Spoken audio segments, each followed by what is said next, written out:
આ વિડીયોમાં અમે ફોજદારી અદાલતોના વર્ગો અને ફોજદારી કાર્યરીતિ અધિનિયમ 1973 ક્રોસિંગ પીસી 1973 હેઠળ તેમની સજા કરવાની સત્તાઓ વિશે માહિતી આપીશું. કોઈપણ લોકશાહી દેશમાં ગુનાખોરીને નિયંત્રિત કરવા માટે એક સુવ્યવસ્થિત ક્રિમિનલ જસ્ટિસ સિસ્ટમ જરૂરી છે. ક્રોસિંગ પીસી 1973માં ગુનાઓની ગંભીરતાને આધારે વિવિધ સ્તરની અદાલતોની રચના કરવામાં આવી છે, જેથી ન્યાય પ્રક્રિયા ઝડપી અને નિષ્પક્ષ બની શકે. ક્રોસિંગ પીસી ની કલમ 6 મુજબ હાઈકોર્ટ અને અન્ય ખાસ અદાલતો સિવાય દરેક રાજ્યમાં 4 વર્ગની ફોજદારી અદાલતો હોય છે, જેમાં સેશન્સ અદાલતો, જ્યુડિશિયલ મેજિસ્ટ્રેટ અને અન્ય મેજિસ્ટ્રેટનો સમાવેશ થાય છે.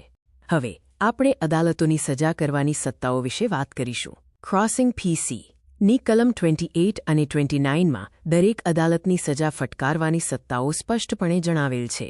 કલમ 28 હેઠળ હાઈકોર્ટ કાયદા દ્વારા અધિકૃત કોઈપણ સજા ફરમાવી શકે છે, જેમાં ફાંસી અથવા આજીવન કેદનો સમાવેશ થાય છે.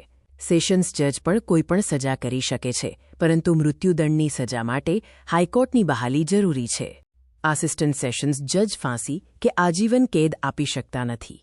તેઓ મહત્તમ 10 વર્ષ સુધીની કેદ અને દંડની સજા ફરમાવી શકે છે. ચીફ જ્યુડિશિયલ મેજિસ્ટ્રેટ CJM 7 વર્ષથી વધુની સજા આપી શકતા નથી, પરંતુ મહત્તમ 7 વર્ષ સુધીની કેદ અને અમર્યાદિત દંડ ફટકારી શકે છે, જે વાજબી હોવો જોઈએ. પ્રથમ વર્ગના મેજિસ્ટ્રેટ JMFC મહત્તમ 3 વર્ષની કેદ અને રૂ. 10,000 સુધીનો દંડ ફટકારી શકે છે.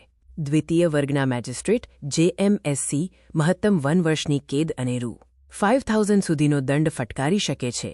આ અદાલતો પાયાના સ્તરની અદાલતો છે. ક્રોસિંગ પીસી ની કલમ 30 મુજબ જો આરોપી દંડ ભરવામાં નિષ્ફળ જાય તો કોર્ટ મુખ્ય સજા ઉપરાંત વધારાની કેદની સજા કરી શકે છે.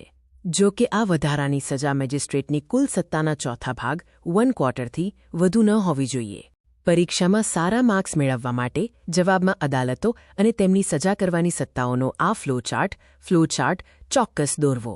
નિષ્કર્ષમાં ક્રોસિંગ પીસી 1973 દ્વારા ગુનાની ગંભીરતાને ધ્યાનમાં રાખીને અદાલતોની સત્તાઓનું સ્પષ્ટ વિભાજન કરવામાં આવ્યું છે. આનાથી ન્યાયતંત્ર પરનું ભારણ ઘટે છે અને સત્તાનો દુરુપયોગ અટકે છે.